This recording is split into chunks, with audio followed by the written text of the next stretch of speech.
అందుకే ఇవాళ ఈ బోడబండ ప్రాంత సమస్యలు పరిష్కరించాలంటే యువకుడైన నవీన్ యాదవ్ని ఇవాళ ఎమ్మెల్యేగా చేసి పంపించండి. మీ తరఫున మాట్లాడతాడు, మీ తరఫున కొట్లాడతాడు, మీ తరఫున కాగితం తెచ్చిస్తే చేయడానికి నేనున్నా. ముఖ్యంగా మా పాలమూరు జిల్లా బిడ్డలకు నేను అడుగుతున్నా, ఇవాళ మీ బిడ్డ ఇవాళ తెలంగాణ రాష్ట్రానికి ముఖ్యమంత్రిగా ఉన్నాడు, పనులు చేయించుకున్న బాధ్యత మీది.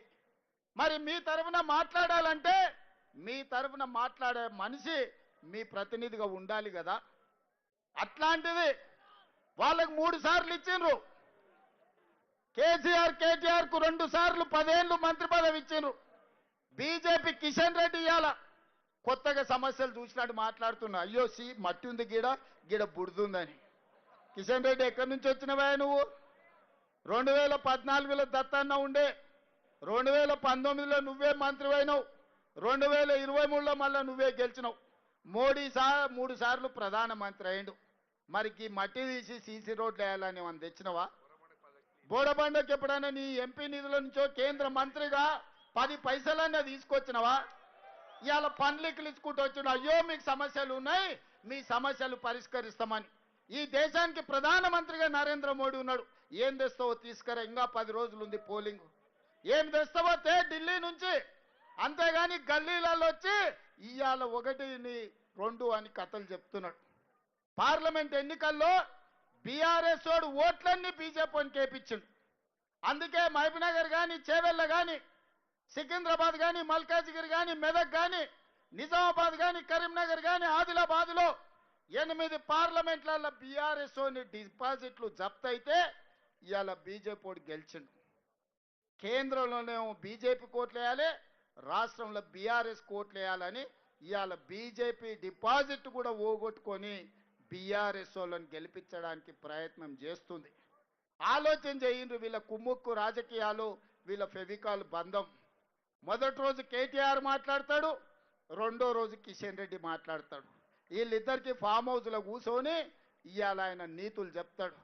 ఇక కేటీఆర్ అయితే చెప్తున్నాడు, చెల్లెలు సునీతమ్మని గెలిపించండి, ఆమె కన్నీళ్లు దూడవండి అని.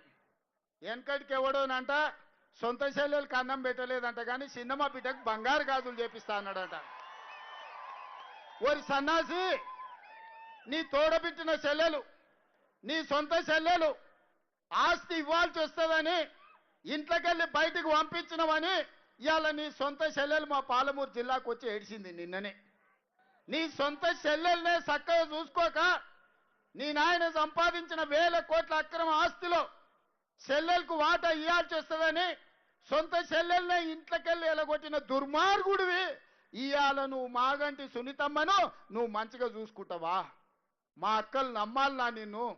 ఇవాళ అడుగుతున్న ఎవడైనా సొంతింటి ఆడబిడ్డను మంచిగా చూసుకోనోడు ఇవాళ మన చిన్నమ్మ బిడ్డలను పక్కింటి ఆడపిల్లలను మంచిగా చూసుకుంటాడా? ఒకసారి ఆలోచన చేయరు.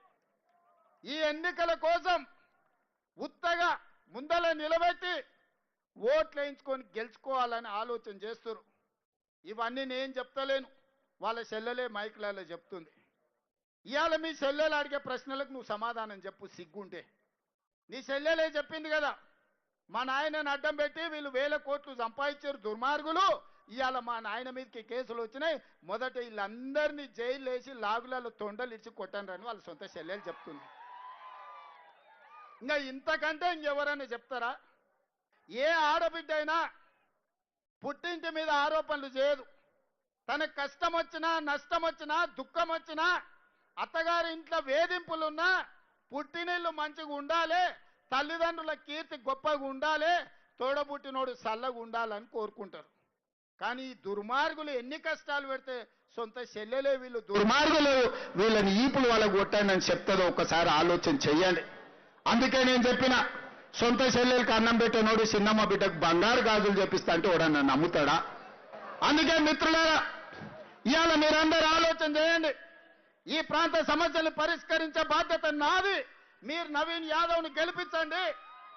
ఇవాళ ఈ నగరంలో ఏ పని చేయాలన్నా నాకు నా ఎంబడి ఉండాలి, నాతో పాటు పరిగెత్తటోడు రావాలి. అందుకే యువకుడు నవీన్ యాదవ్ని గెలిపించండి.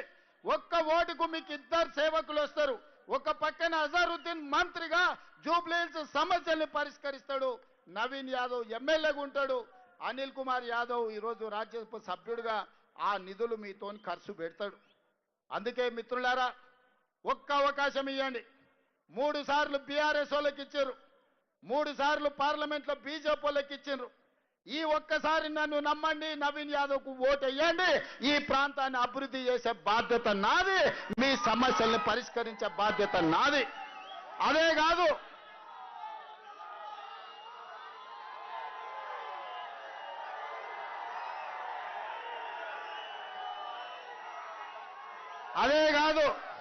మా బాబా చెప్తున్నాడు, అన్న ఈ ప్రాంతంలో పీజేఆర్ గారికి ఎక్కువ మంది అభిమానులు ఉన్నారు. ఆనాడు పీజేఆర్ గారు వివిధ ప్రాంతాల నుంచి వచ్చిన వాళ్లకు ఈడ ఉండడానికి నిలువ నీడిచ్చిండు.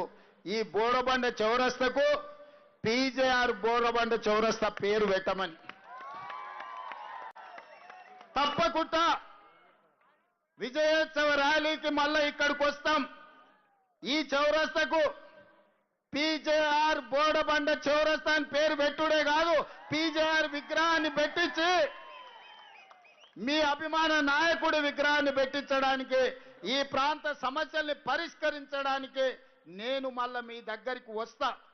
ఇవాళ వాళ్ళు ఎవ్వరు ఏం చేసినా, ఎన్ని ఓట్లు వేసినా మళ్ళీ దొంగకు దొరకకుండా పోతారు, తుపాకీ గుండుకు కూడా అందరూ. ఇవాళ కేవలం ఓట్లున్నాయని ఈ పక్క వచ్చారు. ఈ 20 నెలల వాళ్ళ ఎమ్మెల్యేనే ఉన్న